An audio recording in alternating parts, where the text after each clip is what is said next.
अब ब्रेन की पावर को हमें हेल्दी करना है, बेहतर करना है, तो हम कैसे करेंगे? अब हम इस तरफ आते हैं। तो ब्रेन की पावर को बेहतर करने के लिए हमें अपने आप को हेल्दी एक्टिविटीज़ में मसरूफ़ रखने की ज़रूरत होती है। एक अमेरिकन एजुकेटर एडगर गेल के मुताबिक हमारे ब्रेन को पावर कुछ इस तरह से मिलती है। मैं आपके साथ ये स्लाइड भी शेयर करता हूँ और मैं इसके बारे में डिटेल में नहीं जाऊँगा क्योंकि ये पूरा फिर एक अलग टॉपिक हो जाएगा। मैं आपके साथ सिर्फ ये शेयर कर रहा हूँ। एक कोन है या एक पिरामिड है, इसमें उन्होंने बताया कि हमारी रीडिंग से कितना % हमारे ब्रेन को पावर मिलती है, और सुनते हैं हम तो 20%, फिर हम जो देखते हैं उससे हमारे ब्रेन को कितनी पावर मिल रही होती है, हम जो देख और सुन रहे होते हैं, फिर हम जो बात करते हैं और फिर हम बात करने के बाद किसी चीज़ पर अमल करते हैं, एक्टिव होते हैं, तो वो हमारे ब्रेन की पावर के लिए कितना इम्पैक्ट डालती है, कितना %। ठीक है, हम आते हैं कि हमें क्या अपने आप को ट्रेन करना चाहिए, क्या एक्सरसाइज, क्या एक्टिविटीज़ होनी चाहिए ना। तो देखिए, मैं आपके साथ शेयर करता हूँ कुछ अपनी स्टडीज़ और जो कुछ मैंने सीखा, तो मैं आपके साथ कुछ चीज़ें शेयर करता हूँ। वो सबसे पहले तो ये कि आप कुछ अपने ब्रेन को अगर पावर देना चाहते हैं, आप कुछ लर्निंग चाहते हैं, अगर आप स्टूडेंट हैं, आप पढ़ रहे हैं, स्टडी कर रहे हैं और आप उसको याद रखना चाहते हैं कि आप जो कुछ पढ़ रहे हैं वो आपको मेमोराइज हो, तो लोगों को सिखाएं। जो आप दूसरों को सिखाएंगे वो आपको याद रहेगा। ठीक है, ज़्यादातर स्टूडेंट्स एग्ज़ाम्स के दिनों में रट्टा लगाते हैं और कुछ बच्चे कंबाइन स्टडी भी करते हैं, एक दूसरे को सिखाते हैं, उनके माइंड में कॉन्सेप्ट्स जल्दी सेव हो जाते हैं कंपैरेटिवली उनके जो रट्टा लगाते हैं, अकेले बैठ के सारी रात रट्टा लगाते रहे। और जो बच्चे कंबाइन स्टडी करते हैं, एक दूसरे के साथ शेयर करते हैं, एक दूसरे को सिखाते हैं, समझाते हैं, उनके कॉन्सेप्ट्स जल्दी क्लियर भी होते हैं और सेव भी हो जाते हैं, है ना। और इसी तरह से देखिए, आप जो ये सेशंस अटेंड करते हैं, बहुत सारे लोग कहते हैं कि जब सेशन अटेंड करते हैं उस वक्त बड़ा फ्रेश हर चीज़ बड़ी याद भी रहती है, मगर बाद में कहीं पे कोड करनी है, कोई बात करनी हो या कुछ हम बाद में मेमोराइज करते हैं तो वो याद नहीं रहती। तो वो कहते हैं कि वीडियोस आप जल्दी जल्दी किया करें ताकि हम जो है वो बार बार उसको रिपीटेडली देखें। देखिए, आप जो सेशंस अटेंड करते हैं, अगर आप अपने सर्कल में फ़ौरन डिस्कस करना शुरू कर दें, ये टॉपिक्स, ये बातें आप डिस्कस करें, तो आपकी ब्रेन पावर इंक्रीज होगी। ज़रूरी नहीं कि 25-50 लोगों की क्लास ही आप जो है वो कंडक्ट करवाएं या 25-50 लोगों को आप सिखाएं। एक कॉन्सेप्ट है, एक थ्योरी है कि ईच वन टीच वन, यानी हर एक किसी एक को सिखाए। लर्निंग का ये एक प्रोसेस है कि ईच वन टीच वन, किसी भी एक को कोई बात आप सिखा दें। ज़रूरी नहीं कि आप इंतज़ार करें कि बहुत सारे लोग जो है वो मेरी बात सुनने वाला हो, तो इससे आपकी लर्निंग पावर, आपकी ब्रेन पावर बढ़ती है। ठीक है, आपका लर्निंग पिरामिड भी यही कहता है कि जो भी हमने थोड़ी देर पहले स्क्रीन पे देखा, आप इसको डिटेल में डिस्कस कीजिएगा। इसके अलावा फिर आप जो है ब्रेन पावर को इंक्रीज करने में कुछ फिजिकल एक्सरसाइज बहुत ज़रूरी होती है, अपने आप को एक्टिव रखना। फिजिकल एक्सरसाइज यानी अगर आप सिर्फ बॉडी बिल्डिंग की बात नहीं करते, आप अपने आप को, अपनी बॉडी को फिट रखने के लिए जिस तरह से एक्सरसाइजेस करते हैं, तो वो आप बॉडी को फिट रखने के लिए कर रहे होते हैं, मगर वो आपके ब्रेन को, आपके माइंड को भी एम्पावर करती है, बूस्ट करती है। अक्सर पेरेंट्स बच्चों को एग्जाम्स के दिनों में खेलने कूदने से रोक देते हैं।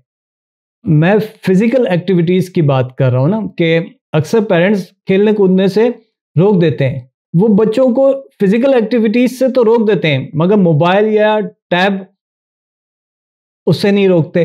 तो बच्चा जितना ज़्यादा ग्राउंड पर खेलेगा, प्रैक्टिकली फिजिकली जितना एक्टिव होगा, ग्राउंड पर खेलेगा, ज़मीन पर खेलेगा, मट्टी से करीब होगा जिसको कहें, तो उतना ज़्यादा ब्रेन एफिशिएंट होगा।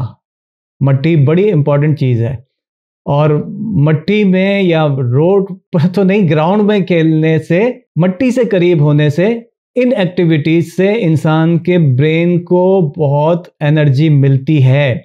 और अपने आप को फिजिकल एक्टिविटीज में बिजी रखें। मेरे पास एक किताब है, मैं सिर्फ एक रेफरेंस के तौर पे आपको ये दिखा रहा हूँ।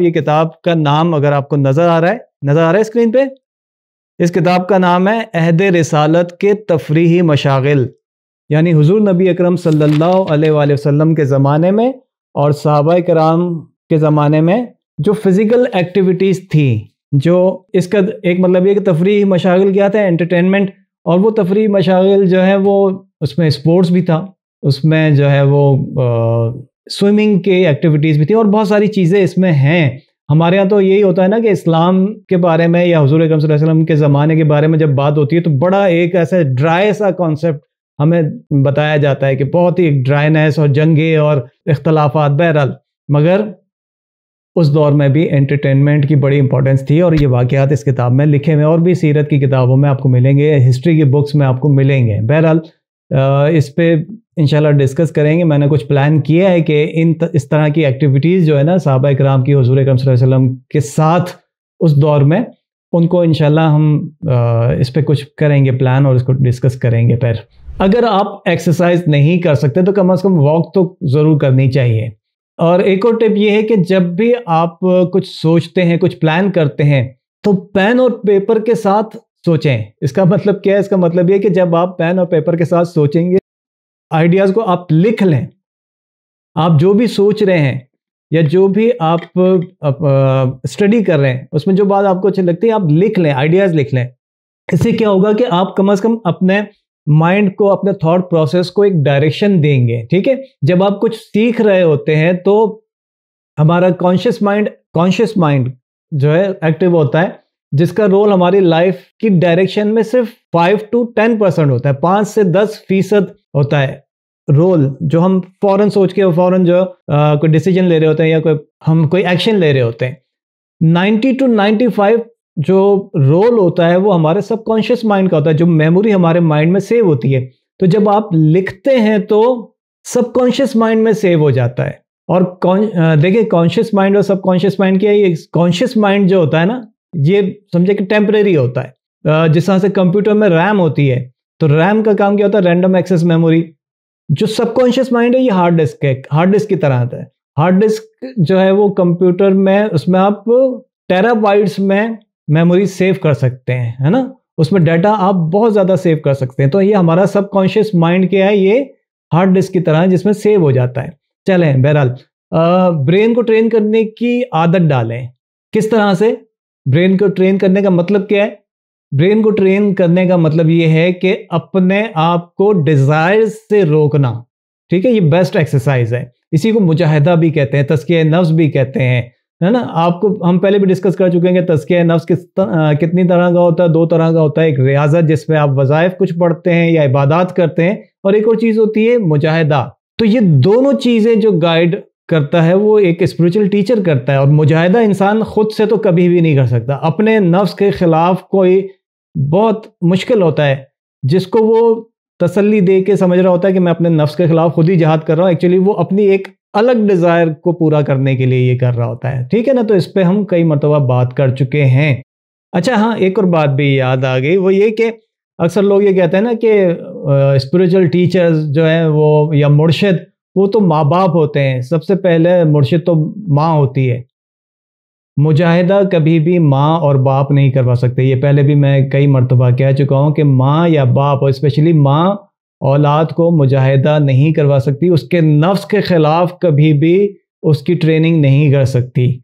बल्कि आजकल तो औलाद को बिगाड़ने में माँ बाप का सबसे बड़ा रोल होता है। हर ज़िद पूरी करके बच्चे के दिमाग को क्या करते हैं? नैरो बना देते हैं। ठीक है, इसीलिए आजकल के बच्चे जो है वो डिप्रेशन, एंजाइटी के मरीज़ बन रहे हैं। हमने अपने बचपन में ये वर्ड्स कभी सुने भी नहीं थे, और आजकल बच्चा जो है कि मुझे एंजाइटी हो रही है, डिप्रेशन हो रहा है, मुझे ये हो रहा है, मुझे वो हो रहा है। बहरहाल तो ये सारी जिम्मेदारी किसकी है? ये पेरेंट्स की होती है कि बच्चे को मुजाहिदा नहीं करवा सकते। एक स्पिरिचुअल टीचर की ज़रूरत होती है, और बच्चों को भी ज़रूरत आजकल के ज़माने में बहुत ज़्यादा है कि कोई गाइड हो, एक टीचर हो जो उनको लाइफ किस तरह से गुजारनी है, फ्यूचर के बारे में किस तरह से सोचना है, वो गाइड भी करे और फिर पर्पस ऑफ लाइफ भी समझाएं। ठीक है ना, तो फोकस करना बहुत ज़रूरी है। फोकस, दिन में 70,000 थॉट्स हमारे माइंड में आती हैं, जिसमें से 98% जो है वो रिपीटेड होती हैं बार बार। तो अपने ब्रेन को फोकस करने की ट्रेनिंग देनी बहुत ज़रूरी है।